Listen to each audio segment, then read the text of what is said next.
ഇബ്ലീസ് ലഅനഹുല്ലാ വർഷത്തിലൊരിക്കൽ ഏറ്റവും നിസ്സാരനാകുന്ന സമയമുണ്ട്. അത് യൗമ അറഫയാണ്. അറഫാത്തിൽ ലക്ഷക്കണക്കിന് ഹാജിമാർ മനസ്സുരുകി പ്രാർത്ഥിക്കുമ്പോൾ അള്ളാഹു എല്ലാവർക്കും സ്വർഗം കൊടുത്തെന്ന് പ്രഖ്യാപിക്കും. അഥവാ എല്ലാവർക്കും അള്ള പുറത്തു കൊടുക്കും. അള്ള പുറത്തു കൊടുക്കുമ്പോൾ അതുവരെ ചെയ്ത എല്ലാ പണിയും ബാത്തിലാതിൻ്റെ പേരിൽ ഇബ്ലീസ് വലിയ വിഷമത്തിലായിരിക്കും. ആ ദിവസമാണ് നമ്മുടെ മുമ്പിൽ കടന്നു വരുന്ന അറഫ. അപ്പോൾ അറഫ ദിവസത്തിൽ നമുക്ക് നോമ്പ് നോൽക്കണം. ഹാജിമാരല്ലാത്ത എല്ലാ ആളുകൾക്കും അറഫ ദിവസം നോമ്പ് സുന്നത്താണ്. ഒരു വർഷത്തിൽ 365 ദിവസത്തിലെ ആ ദിവസങ്ങളുടെ നേതാവാണ് യൗമ അറഫ. ആഴ്ച നേതാവ് വെള്ളിയാഴ്ച, അതുപോലെ മാസത്തെ നേതാവ് ഷൗർ റമദാൻ ആയതുപോലെ ഒരു വർഷത്തിലെ എല്ലാ ദിവസങ്ങളുടെ നേതാവ് യൗമ അറഫയാണ്. അപ്പോൾ നമുക്ക് ആ ദിവസം പൂർണ്ണമായും എങ്ങനെ ഇബാദത്തിലാക്കാൻ പറ്റും?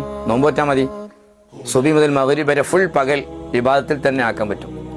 അങ്ങനെ ആ നോമ്പ് നോറ്റാൽ ഈ ഒരു വർഷത്തെ പാപങ്ങളും വരാനിരിക്കുന്ന വർഷത്തെ പാപം അള്ളാഹു പുറത്തു തരും.